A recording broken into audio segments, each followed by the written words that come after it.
Hi, my name is Jason Swain. I'm a licensed clinical social worker for Kaiser Permanente's North Valley Addiction Medicine and Recovery Services. Today I would like to talk with you about the process of coming to believe, also considered spirituality. Now, whenever I address the issue of spirituality or coming to believe, it is an obvious reference to the 12 steps of Alcoholics Anonymous, Narcotics Anonymous, and many other 12-step fellowships, whereby step 2 says that we came to believe that a power greater than ourselves could restore us to sanity. Naturally, when I start talking about coming to believe or spirituality, people begin to think that I'm going to be talking about God. And in actuality, I'm going to be talking about the average alcoholic or addict or chemically dependent individual. The process of coming to believe has more to do with the individual than with the belief system itself. Quite often, there can be a number of higher powers in a person's belief system that they're not even aware they believe. For instance, the higher power of gravity, of electricity, of time. There are many powers that are greater than the individual. The problem for the addict alcoholic seems to be a difficulty relating accurately, soberly, and rightly to these powers. There are a wide array of powers that are greater than them, but the breakdown seems to center on the individual themselves. Page 62 of the Big Book of Alcoholics Anonymous shines a very powerful light on this concept. Toward the bottom it says, here's the how and why of it. The how and why of the program. The how the program works, the why it works, etc. And then it says, first, we had to quit playing God. Now, the average individual in, let's say, a group at Addiction Medicine and Recovery Services might respond, I don't even believe in God. I mean, how would I play God? I don't even believe in anything. So that obviously doesn't apply to me. But I would like to lay out the possibility of an interpretation of what it means to play God. Customarily, in many cultures, certainly in our Western culture, the aspect of a deity has 3 primary characteristics. First of all, we'll call these the omnis. First of all, the being should be omnipresent. It should also be,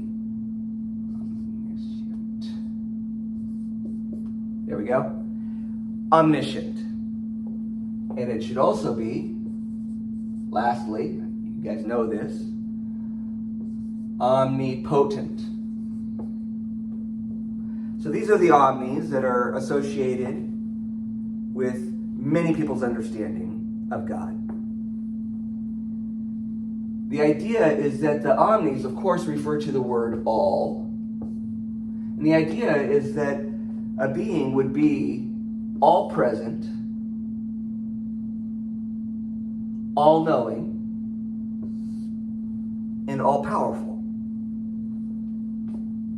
Omnipresent, omniscient, omnipotent. All present, all knowing, all powerful. In other words, alcoholic.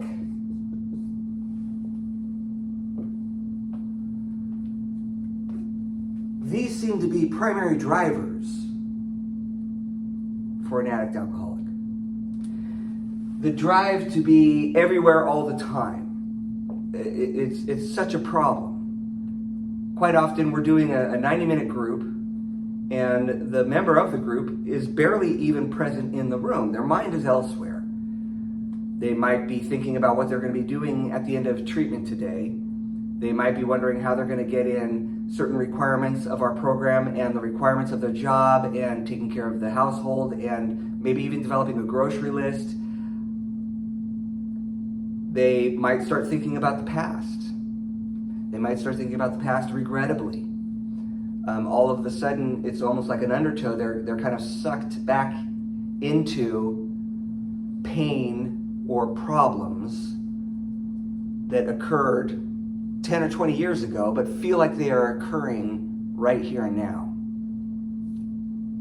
They might be off into the future, what would be called future tripping, thinking about how they're going to address something and deal with something off into the future. They can even be so preoccupied with other people's lives that they're not even present for their own. They can be across town, texting someone, trying to have a presence, trying to exert some form of power, some form of influence, and be present there while being here. And I mean, all over the map. Omniscient. The Big Book of Alcoholics Anonymous refers to this sense of omniscience as contempt prior to investigation.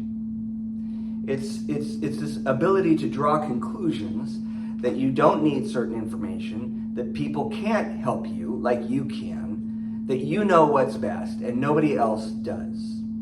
All other suggestions, ideas, they're not getting through because you know what is in store for yourself. You know what you need to do. You know how to take care of yourself and have your best interests in mind. So the sense of all-knowing. This can go even further into blooming into intellectualism, whereby a person is perhaps living from the neck up. They just are living life in a way by which they are constantly thinking, overanalyzing, constantly picking apart, dissecting, not necessarily allowing experience or information to go below the neckline. No emotional impact. They are perceiving themselves as omniscient. And then, of course, omnipotent. The concept of power is so central to the struggles of an alcoholic or an addict. The Big Book of Alcoholics Anonymous mentions that lack of power is the primary dilemma for an addict alcoholic. And it is this lack of power that leads an alcoholic to endless frustration. A lack of power can result in incomprehensible demoralization, where there seems to be no morale, there seems to be no belief that things can get better, that sanity can return, that if a person does things sanely, they are likely to have sanity be restored to them. So coming to believe that a power greater than yourself can restore you to sanity completely hinges on your belief that you can't do these things. Because so long as you can do these things, you are probably not going to need resources, strength, and help that is outside of you. Many people in Alcoholics Anonymous refer to God as a group of drunks, whereby they can't articulate beyond, I go to a meeting and I arrive feeling heavy, I leave feeling lighter. I refer to that as almost like a spiritual filtration. In the same way an individual potentially might need physical dialysis to filter out their blood. Quite often, an addict alcoholic will complain that there is an increase in toxicity in them. And it isn't until they get to a meeting, until they experience something that they can't describe sometimes. And even if a person has a belief in a power greater than themselves, an identifiable deity that is the focal point of their life,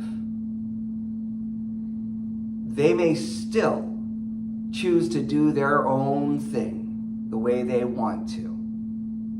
They still, in the words of Bill W. in the 12-Step 12 Traditions book of Alcoholics Anonymous, they can still defy God. And then he goes on to say, how can one rely and defy the same thing? Which is also a very alcoholic process, a dilemma of attempting to commit and avoid at the same time, attempting to rely and defy.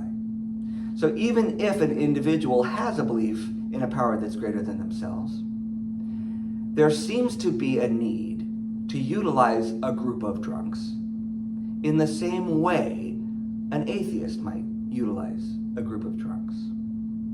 So when we're talking about coming to believe, we're talking about an individual becoming open-minded. And when one stops to reflect upon their history of substance use, it shouldn't be surprising that they actually have no problem with open-mindedness. In fact, sometimes I explain to people that their process with their substance is a process with a higher power. Steps 1, 2, and 3 in the big book of Alcoholics Anonymous. Step 1 mentions we admitted we are powerless over alcohol, that our lives have become unmanageable.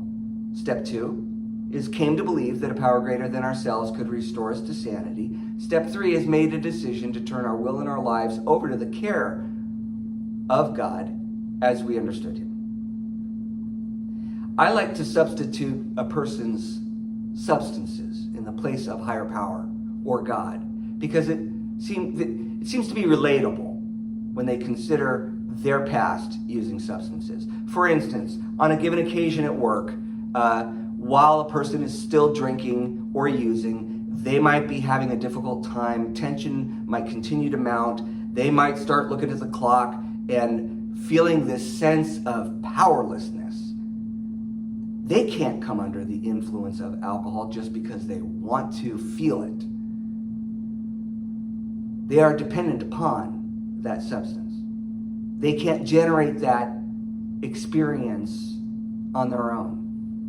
And their life feels increasingly unmanageable. As the day wears on, it gets harder and harder. Can't wait until I get home, and I'm going to start drinking, and then I'll have this, and then I've got to make sure I better stop at the store.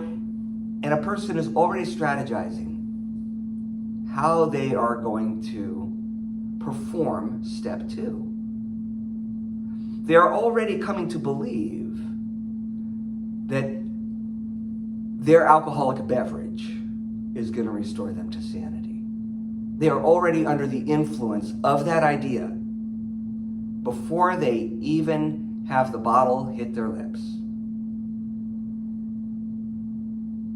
To go further into step 3 would mean to make a decision to turn your will and your life over to the care of that drink or that drug as you understand it.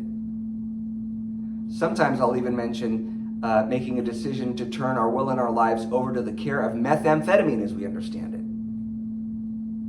which an individual customarily knows very little about the exact components in methamphetamine, yet they're willing to wholeheartedly take it in, consequently surrendering themselves, making a decision to turn their will and their life over to that chemical.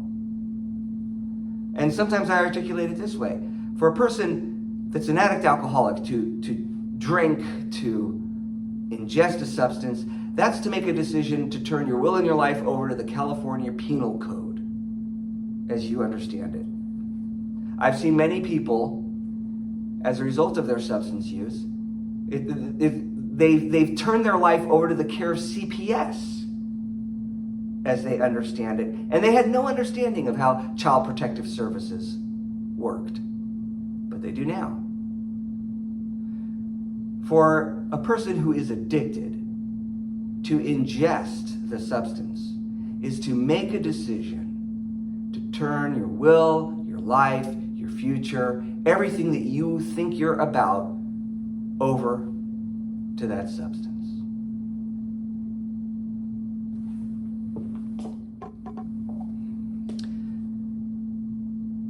So put in those terms, it should not be too difficult to relate to a step 1, 2, and 3 process with a person's drug of choice. And this means that the alcoholic addict, through their substance use, is potentially hardwired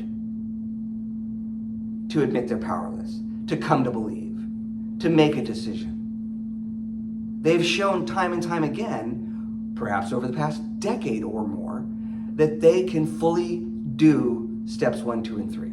The problem has nothing to do with either of these 3 steps. They simply require getting honest, becoming open-minded, and willing toward one's higher power, concept of a higher power, idea of a higher power. Just as they were honest about how badly they needed it and they didn't really care, open-minded that this time it'll be different, and willing to run the risk to see what it's like. It is amazing to me the type of criteria that somebody just entering into recovery will set on the concept of a power greater than themselves. Now that they're clean and sober, they have a whole set of questions they want to understand before they can take the next step. This pertains to just about all 12 of the steps, certainly pertains to the concept of a power greater than themselves. If I can just understand what we're talking about here, maybe I'll move forward. But that wasn't exactly the approach to the substance. In fact, as I just mentioned, you might have no idea what's in a particular chemical that you're ingesting, but it doesn't matter at all. The only thing that matters is that it works.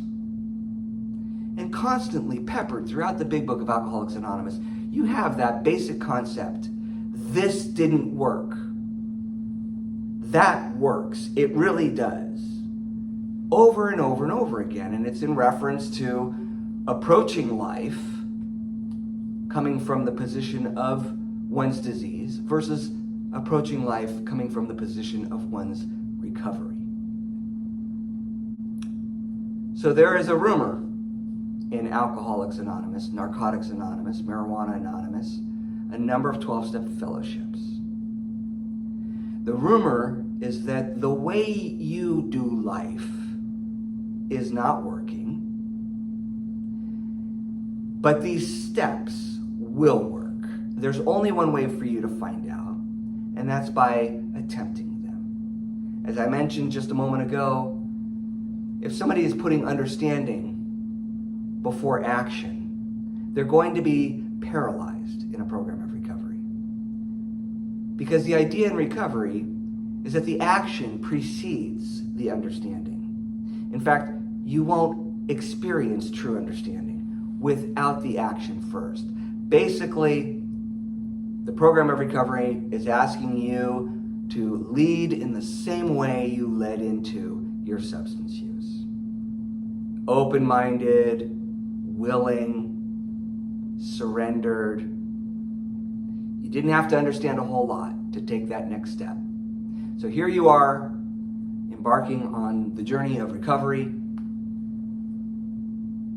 and you're being asked to do what you've always done, just in a different direction. Take a step, take the action, without the understanding, and see if the understanding will come to you. The rumor is that it will, and that the understanding would be illumination, bringing you further and further down the path of a successful journey toward recovery. So thank you very much for tuning in. And on behalf of Kaiser Permanente's North Valley Addiction Medicine and Recovery Services, we're hoping all the best for you. Thank you.